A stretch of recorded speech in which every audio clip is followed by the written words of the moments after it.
Hello everyone, we're going to be going through our lecture for today. We're going to be learning about chemical equations and ways that we write them. So there's a couple ways that we can talk about chemical equations. The first way is through a word equation. Now this is typically how you speak out loud. So for example, I would say out loud, iron and oxygen react to create iron oxide. Now this is not typically the way that we write, and so we just want to clarify ways that we would speak it, ways that you would hear it, compared to ways that you would see it written down.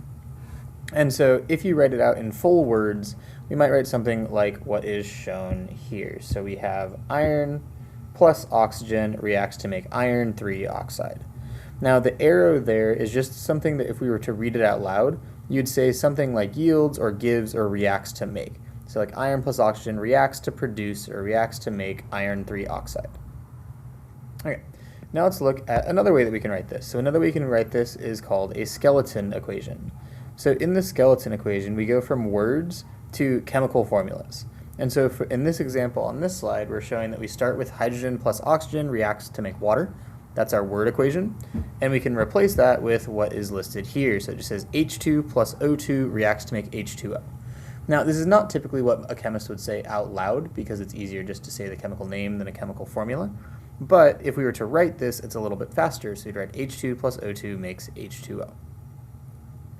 Now, we're next going to be going through some general things that are just included in chemical reactions. So one of those is a state of matter. So sometimes in a state of matter, it tells you whether you're talking about a solid, a liquid, a gas, or something that's dissolved in water. That's called aqueous. So this is an example where we show that same reaction, that same skeleton equation, but with states of matter. So this one tells us H2 gas, or H2G, plus O2G to make H2O liquid. So it's just showing what is reacting and what it would look like. Now, next up here we have things called diatomic elements. Now, this is less important for you to fully understand why they exist, just know that sometimes they do. So when I say hydrogen, I don't just mean the atom H. I usually mean H2, the molecule. Now that's because hydrogen only exists as a molecule, not just a single atom. So when I write out its formula, I'm going to do it in this way. So it's called a diatomic because di means two, so two atom elements. Now if we keep going through, this slide just shows us some common equations that we use, common symbols that we use in chemical equations. So the first symbol is just a plus sign. Anytime you have a two reactants or two products, you just put a plus sign between them. So that just shows us that there's multiple reactants or multiple products. Next, we have an arrow. We already talked about what that one means. It means reacts to make or yields. After that, we have a double arrow. This one we're going to talk more about in Module 8, so we're not going to worry too much about it now. Next, we have states of matter, solid, liquid, gas, and aqueous. We talked about those already. And then the bottom two really aren't going to come up too much in this class, but if you see a delta or heat over an arrow, it just means that you must heat up the reaction in order for it to happen. And then lastly, sometimes you'll write a catalyst above it. Again, we'll talk more about what catalysts are when we get to the Module 7 section. All right, so now let's go into some examples of like how we might go from a sentence to a word equation and then to a skeleton equation and molecular model. So starting off, we have a skeleton equation here for the reaction of solid carbon and diatomic fluorine gas to make carbon tetrafluoride, or CF4. So now it's asking us to write out the skeleton equation here for this reaction. So if I wanted to do this, solid carbon, that just means that I have a single element. So I just put a C, and it tells me it's solid. So I'm going to put that state of matter there as well. And it said it reacts with diatomic fluorine gas. So I have both of these reactants here, carbon and diatomic fluorine, so I can write out that as well, and I'm going to separate them by a plus sign because they're both reactants here. Now this is going to react to form, which means I'm going to draw my arrow here, carbon tetrafluoride, and it gives me that chemical formula in this one because we don't expect you all to be able to know names of chemicals and we go immediately to formulas. It's just if we give you elements that we'd ask you to do that. So this one, it would be CF4. So this would be my skeleton equation. I just need to add in that gas state of matter for our product. Now, the second part here is a molecular model. Now, if we look up above, we see an example of a way that we can do a molecular model. In this one, we have our skeleton equation listed right here.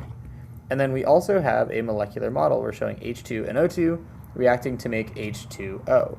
So I'm going to do a similar thing for my carbon and fluorine here. Now, how exactly you do it isn't that important, but here we just want to represent that we have one carbon reacting with an F2, right? So I'm going to draw 2 dots for the F2. Now, the exact shape that we learned all the way back in like module 3 or 4 isn't really important. Here, we just want to represent how many atoms of each are reacting. So then when I get to CF4, on this one, I want to draw 1 carbon and 4 fluorines. So I'm going to draw them all around like this. So I'm showing all 4 of my fluorines there. So this would be for this problem. What I want y'all to do now is go ahead and try out this next problem. In this one it says we're reacting solid zinc with aqueous hydrochloric acid, which is HCl, to form diatomic hydrogen gas and aqueous zinc chloride, or ZnCl2. So go ahead, try and write out the skeleton equation, and then sketch a molecular model of the reactants. When you're done, go ahead and hit play on the video, and then we'll go through an answer. Alright, let's go ahead and go over our answer. So I've got my work written out here.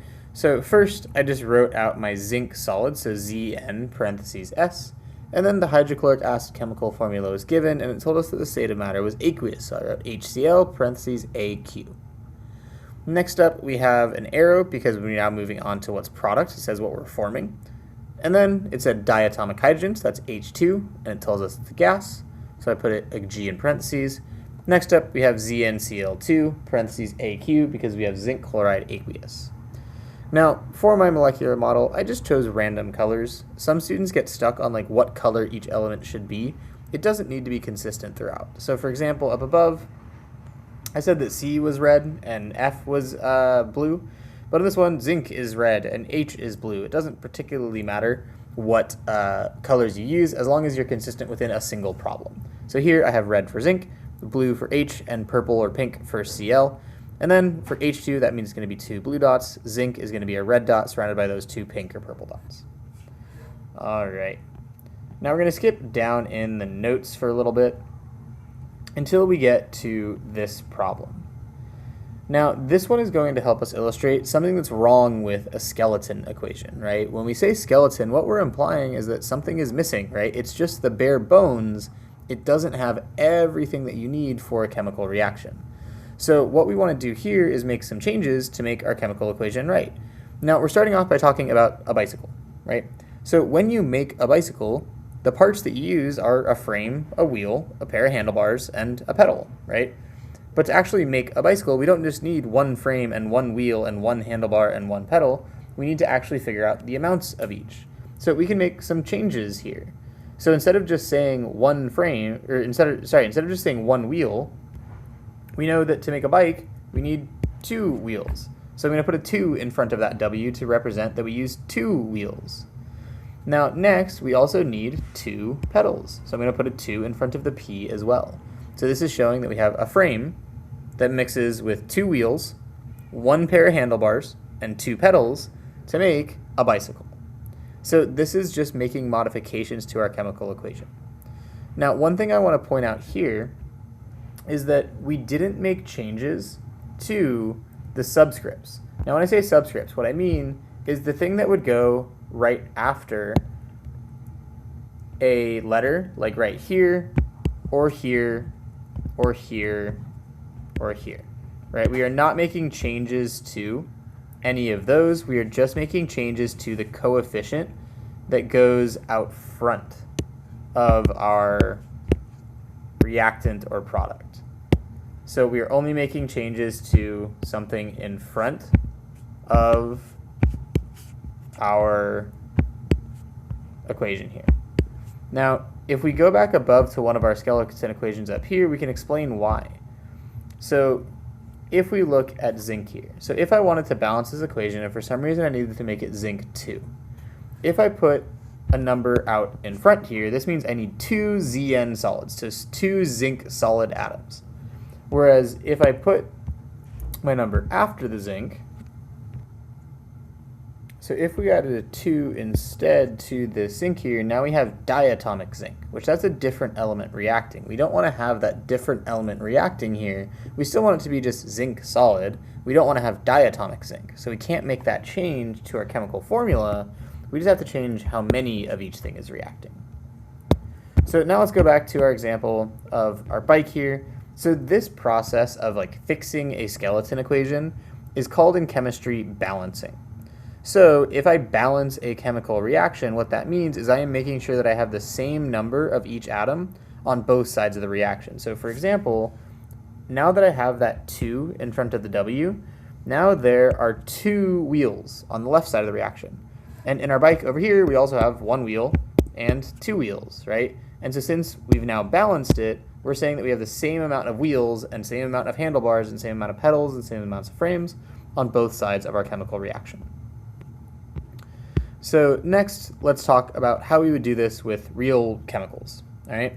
So in this example here, this reaction is already balanced, right? We have a carbon reacting with 2 oxygens to make CO2. So on the reactant side, we have 1 carbon atom and 2 oxygen atoms. And on the product side, we have 1 carbon atom and 2 oxygen atoms. So it's already balanced as a skeleton equation, and that's okay. That happens sometimes. So now let's do another example where it doesn't start off as balanced. So in this one, it says H2 plus O2 makes H2O. Now, as it is written, we have 2 hydrogen atoms and 2 oxygen atoms on the reactant side over on the left-hand side. But on the right-hand side, it has 2 hydrogen atoms and 1 oxygen atom. So something's not right. We need to make some changes here. So in order to make this better, we want to change this H2O. We can make it so that we're making 2 waters. Now, the reason that I chose to do this is if we make it so that there's 2 waters, now we have 2 oxygens on the right-hand side of the equation.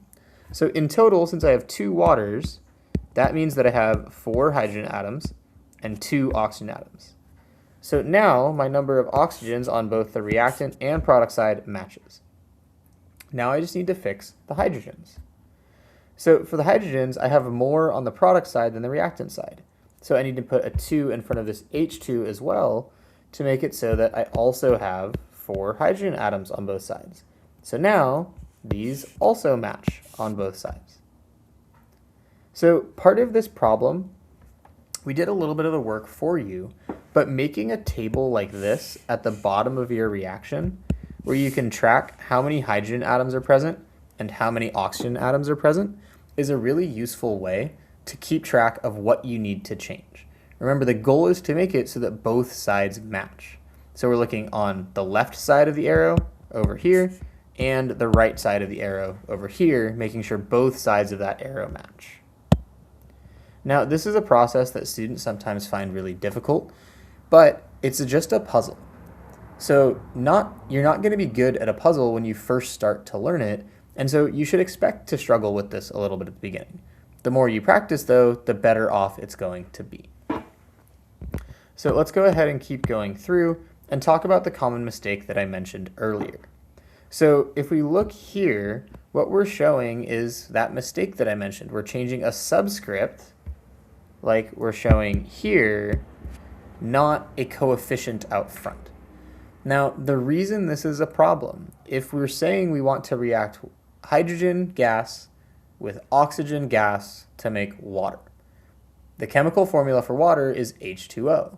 So if I turn this second equation that we have here into a word equation, then we'd have to modify this a little bit, right?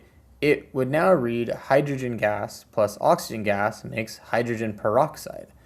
Since that's a completely different word equation, it's not a good way to balance, right? We can't change our word equation as we make our new chemical. All right, let's go ahead and keep going.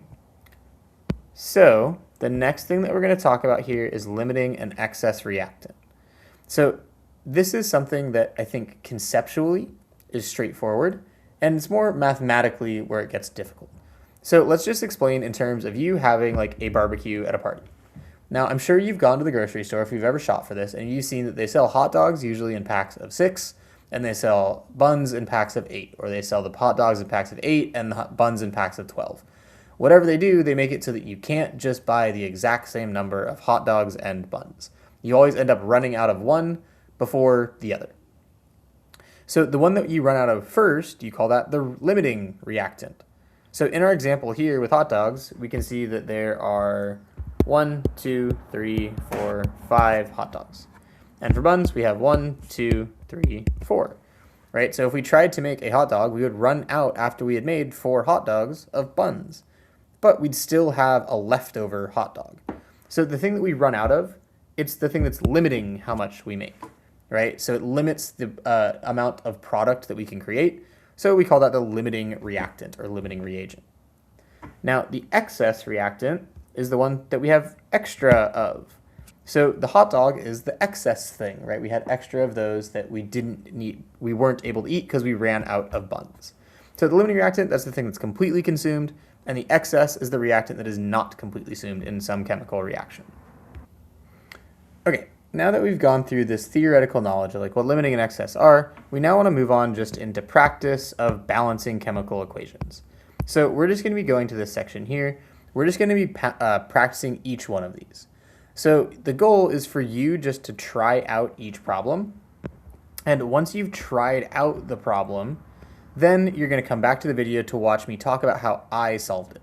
So go ahead and do your best trying to solve through this one, and then we'll go through what you can do to solve. All right, go ahead and try out the first one, where you're trying to balance this reaction. Carbon plus O2 makes CO. See what you can change to make this a balanced chemical reaction. Go ahead and try this out.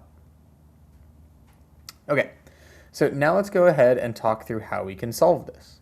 So the first thing that I notice is that on the reactant side of this problem, I'm going to zoom in and write a little bit small here since I didn't leave a lot of space in the note taker to write in a full inventory. But we have 1 carbon on the reactant side, and there are 2 oxygens on the reactant side. When we go over to the product side, we have 1 carbon and 1 oxygen. So this isn't balanced yet, right? I have more oxygens on the reactant side than the product side.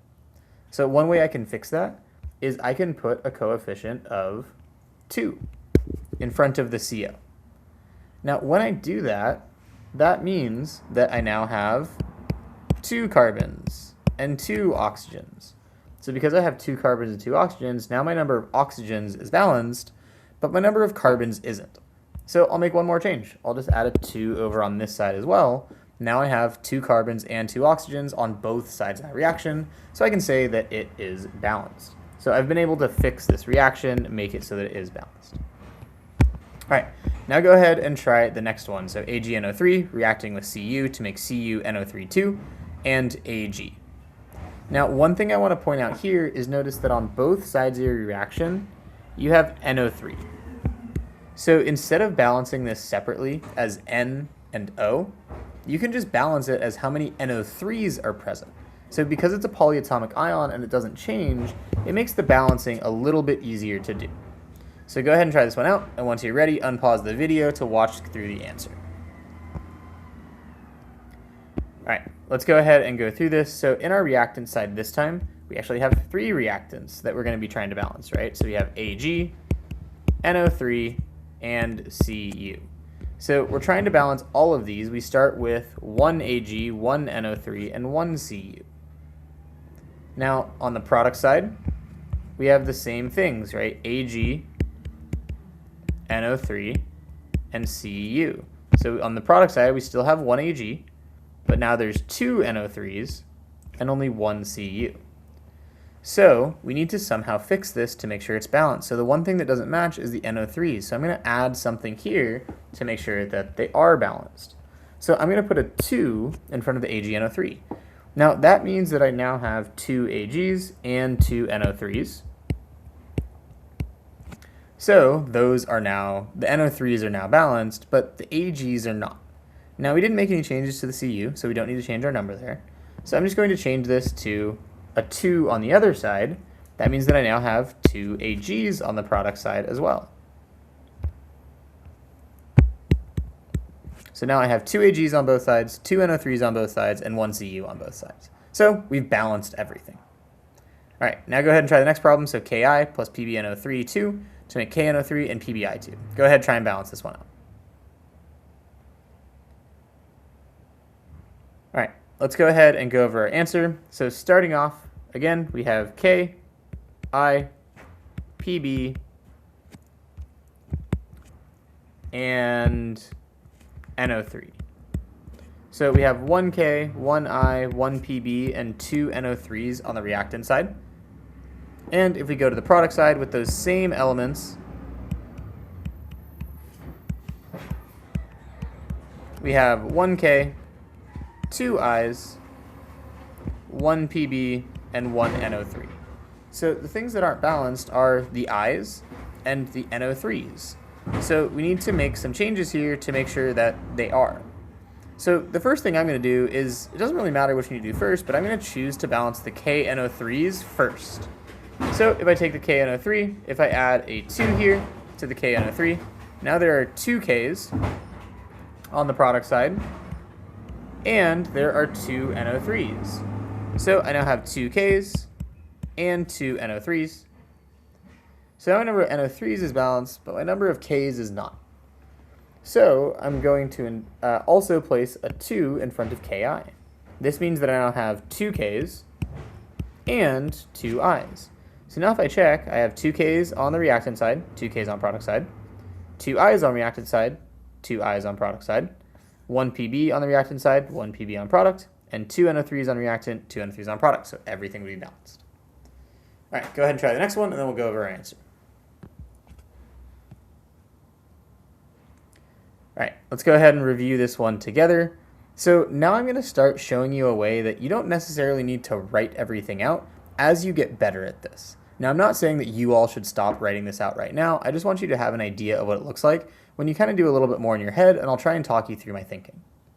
So first thing I notice is that on the reactant side, there are 3 Ks. On the product, there's only 1. So I'm just going to start by fixing that problem. So I'm going to make it so that I have 3 KNO3s. So now my Ks match. Now next I'm just going to check the PO4s. The reason I'm checking the PO4 together is there's PO4 both on the reactant and product side. Now I have 1 PO4 on reactant side, 1 PO4 on product. So that's already balanced. I don't need to make a change there. Now next let's look at the NO3s, or sorry, the ALs. I have 1 AL on the reactant side, 1 AL on product. Okay, great. So done there. And then if I check my NO3s, I have 3 NO3s on the reactant side. And because of the change I already made, I also have 3 NO3s on product. So both of these are already balanced. The reason I show you this is just because as you get better at this, you'll get faster, and you might not need to write out an entire table to go through your balancing, and you just go through and check as you work. So this one, we just have a coefficient of 3 in front of the KNO3, and we have some other blank lines. Now, I also want to talk here about what those blank lines represent. So if I wanted to, I could just put a 1 in front of everything that has a blank line here. Now, you don't need to do that because if there's nothing on that line, I'm going to assume that there's 1 K3PO4 and 1 ALNO33 and so on. So you can put a 1 there if it's helpful for you to remember, but you can also just leave it blank. You don't need to fill in those lines if it's just a 1. Okay, now let's go on to the next problem. So I want you all to go ahead and try this. So on this one, you're balancing carbons, hydrogens, and oxygens. So we have C7H16 plus O2 makes CO2 plus H2O. Now the one hint I'll give you as you work on this problem, balance the reactants in the order that they appear in the problem. So balance the carbons first, then the hydrogens, then the oxygens. If you go in a different order, it's going to be a lot harder. So try and do carbons, then hydrogens, then oxygens. Once you're done, go ahead and come back, and then we will talk through how you can solve this problem. Okay, so let's go ahead and go through and solve this. So I said let's balance the carbons first, then hydrogens, then oxygens. So for the carbons, there's 7 on the reactant side. So to balance that on the right side, I'm going to put a 7 in front of CO2. So adding that 7 in front of the CO2 means that I now have 7 carbons on both sides of my reaction. Now that the carbons are balanced, let's do the hydrogens.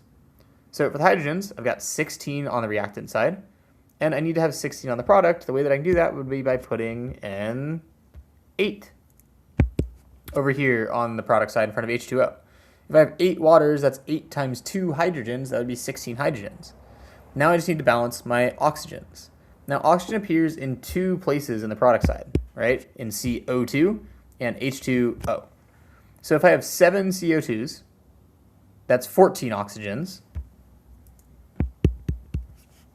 And then if I have 8 waters, that's 8 times 1, that'd be 8 oxygens. So in total, there's 22 oxygens. So I need to make it so that the reactant side also has 22 oxygens. So that would mean 11 O2s. So this would be my balancing here. Again, my order was C, and then H, and then O. Now I want you to try the same thing for C6H12O6 plus O2 reacts to make CO2 plus H2O. Now, if this reaction looks familiar, that's because this is the cellular respiration reaction, so you might have seen it in biology class. So go ahead and try and balance this. When you're done, go ahead and hit play on the video again, and we can go through our answer. All right, so let's go ahead and go through this. So again, to balance the carbons first, we need to have 6 CO2s because there's 6 carbons on the left side. To balance the waters, there's 12 hydrogens on the left. We need 6 waters then to have 12 hydrogens on the right as well. Now we just need to balance the oxygens. So on the product side in total, we have 12 oxygens from the CO2, 6 from the water, which means that we have 18 total. Now, on the reactant side, we already have 6 oxygens from the C6H12O6. And so we only need to have 12 more from the O2, which means we just need 6 O2s to finish that out. Now, if we check this, this means that we have 6 oxygens from C6H12O6. 6 times 2 would be 12 for the O2. So that's 18 on the right, on the left. And then 6 times 2 for CO2 for the oxygens in CO2, so that's 12. And then 6 times 1 for the waters in H2O, so that'd be 6, that's also 18. So both match here, and we've already checked our carbons and hydrogens. So that's where we're going to stop today. The next thing you'll be working on, if there's still time during class today, is you're going to be working on the balancing chemical equations practice, where you're just going to do a bunch of practice problems where you practice balancing. Remember what I said before, this is a puzzle. Now, if you've ever played puzzle games like Wordle or anything else, you know that you weren't great at it when you first started. You slowly learned strategies and ways that you can make your life easier in that game by going through and playing more. So use this time to practice balancing equations as much as you can. Again, the more you do it, the better you'll be. All right, good luck, and I'll see you all tomorrow.